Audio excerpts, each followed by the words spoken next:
the best of Here we go. For authenticity purposes. 14. Perfect. I hope you didn't pour that other one down the spittoon. That scares me. Now we're going to drink it later. Afterwards.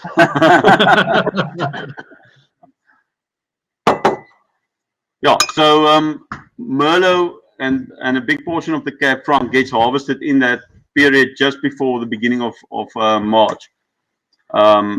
So that is the predominant varieties in the Z, and that's why we think it's quite special. It's because I think up until beginning of March, that season was just absolutely stunning.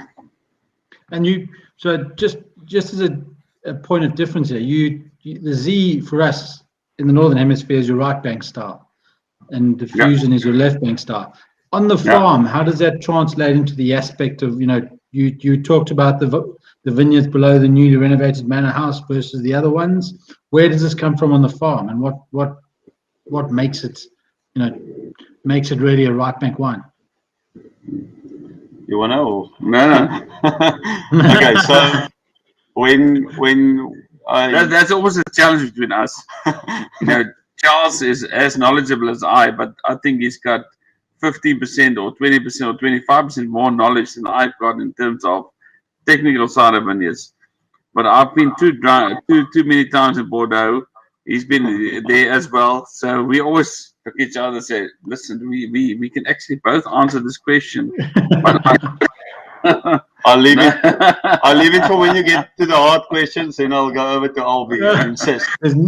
There's no hard questions coming from me, believe me. No, so when you go to Bordeaux, of course, now I'm sure a lot of you guys, being so close, would have been there before. So right bank is that really shallow, not shallow. It's that limestone soils.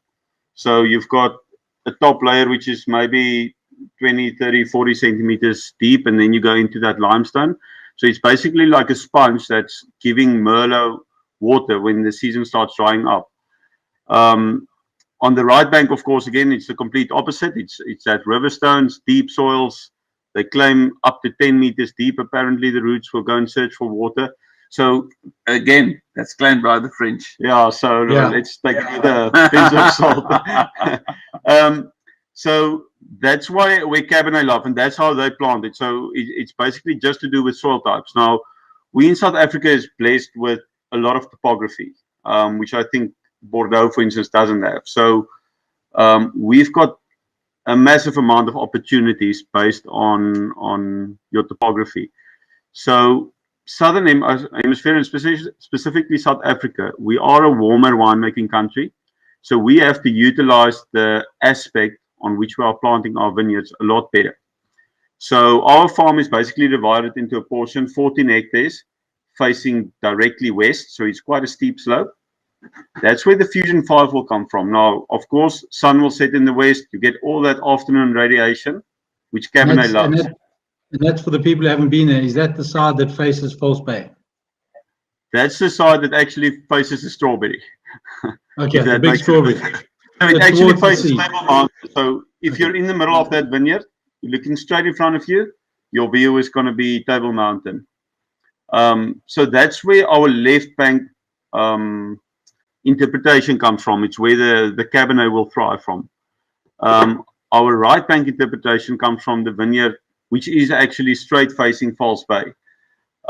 Two reasons. You get the southeasterly breeze coming through. So every day, 10 o'clock, we learn about it when you're in grade, what is grade? Grade 8. Grade 4. It goes up, cool air comes in. So that happens for us every single day at 10 o'clock. So it's a huge difference from if you're driving from the Toren to Stellenbosch, which is roughly about 10 minutes of driving. The temperature goes up 3 degrees Celsius. So you imagine 3 degrees more or less over a period of 90 to 120 days. It's a lot cooler. The other thing is it's south facing, so the way that the sunlight heats it will be a little bit less intense, which is much better suited to Merlot. The soils, coincidentally, also a little bit more clayey, which is perfect. And that's how we kind of express the two wines. So south facing, slightly cooler Z, the expression that we'll get in the wine is a little bit cleaner, a little bit more linear. And then when you go over to the fusion side, much more warmth. The soils are a little bit more generous, and hopefully that's also reflected in the wine. That the wine is a little bit more giving, a little bit more lush, a little bit more showy, if you want.